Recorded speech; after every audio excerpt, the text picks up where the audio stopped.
All right, we got ourselves a new first place team in the LCS, and it's captained in the bot lane by this young man right here. It's FBI. Congratulations on your win over TSM in the first place battle. That was a hell of a match. Talk me through what that was like for you all. Yeah, I'll say the game was pretty clean. Actually, it wasn't actually that clean now that I think about it.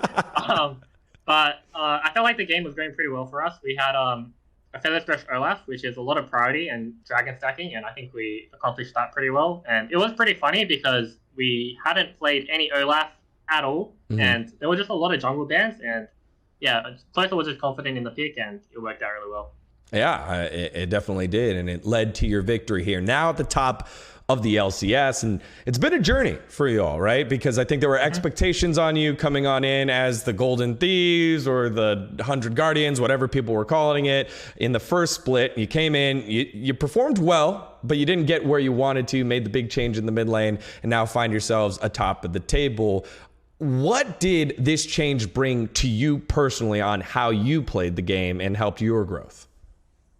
Yeah, I think for me personally, this change was really nice. I felt like last split, no shade to our mid laners, but it felt like there was just a bit of inconsistency in the role. And I think bringing in Abadage, he's just a really consistent player. He'll never fall further behind in lane than the matchup should be. And yeah, having that kind of consistency is really good for a team.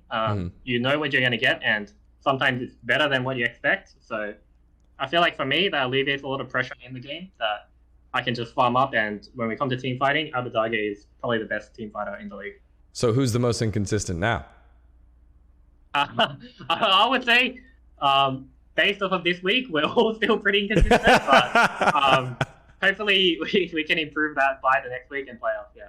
For sure. Which you guys now vying for that top spot, which is the bye in the winners bracket plus side selection and who you get to face after the the bottom side of the bracket plays through itself. I kind of wanted to get your thoughts now on your growth as a player, right? Because you came from Osh, you're one of the first guys that came over from Osh while it was still an import role. I think Lost might have been one of the first AD carries that came over, got your shot over at Golden Guardians. Talk me through how that happened and who helped you through it.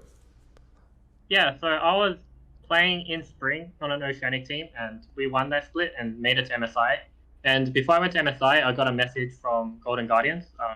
They wanted to bring me over, and I was really happy because I feel like for every OC player, the dream is to come to America and play in the LCS. So yeah, it was a no-brainer, and I came over I accepted pretty much instantly, and yeah. With that, what was difficult parts of that transition? Whether it was like culture shock, we've seen how that's manifested throughout this year, whether it was learning how to play the game. What were some of the difficulties that you had in that move?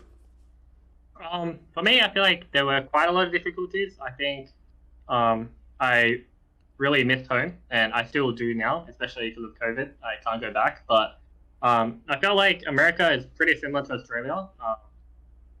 There are little differences, but I feel like the culture is pretty much the same, and it wasn't that bad. I felt like when I was in academy, it was pretty carefree, and I felt like I was having a lot of fun and improving a lot.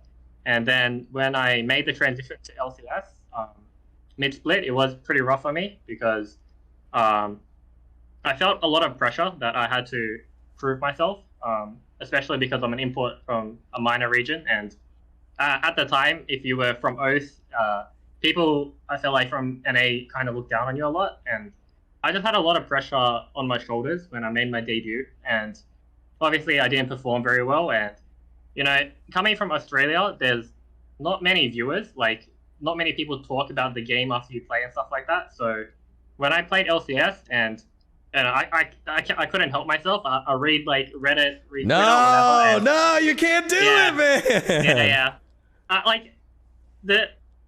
I've grown out of that phase, but at the time, like it was pretty depressing, honestly. I will admit I did play like trash, but I feel like it was pretty hard for me to perform on that team. We had a lot of problems, and like I said before, the pressure really got to me, and I feel like I kind of choked.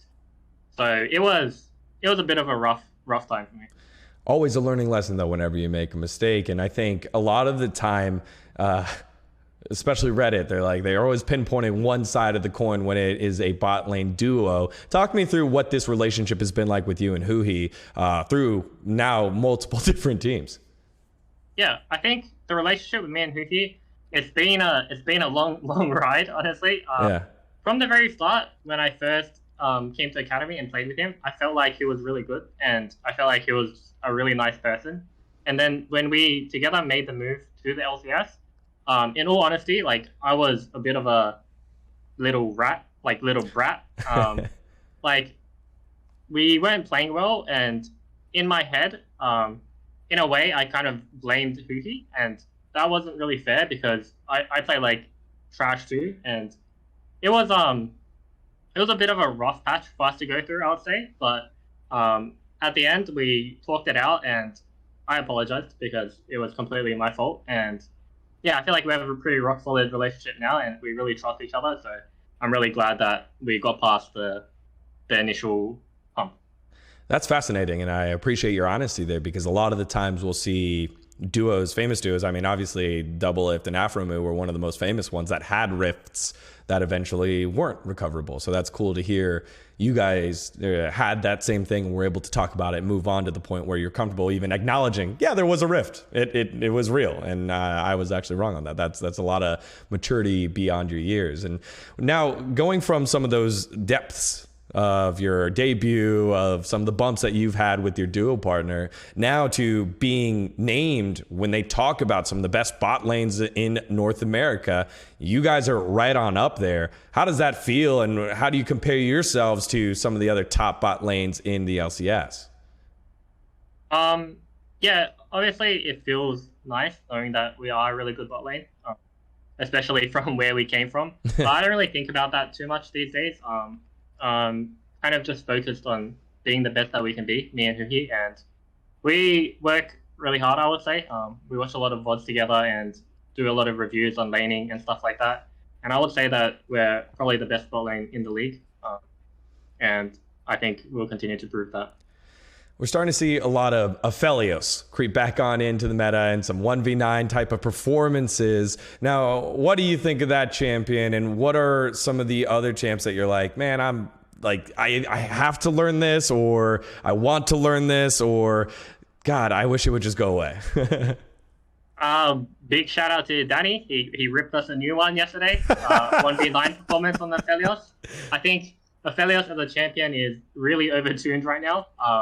He's basically the most 1v9 AD carry that you can pick right at the moment, I would say. One ability, his ultimate with a flamethrower gun, can wipe out 5 people instantly. Yeah. And I've always really liked playing Aphelios. I think he's got a good laning phase, and his only weakness is mobility, obviously, in this kind of meta. So generally pairing him with the Thresh, there's not really too many weaknesses in that bot lane.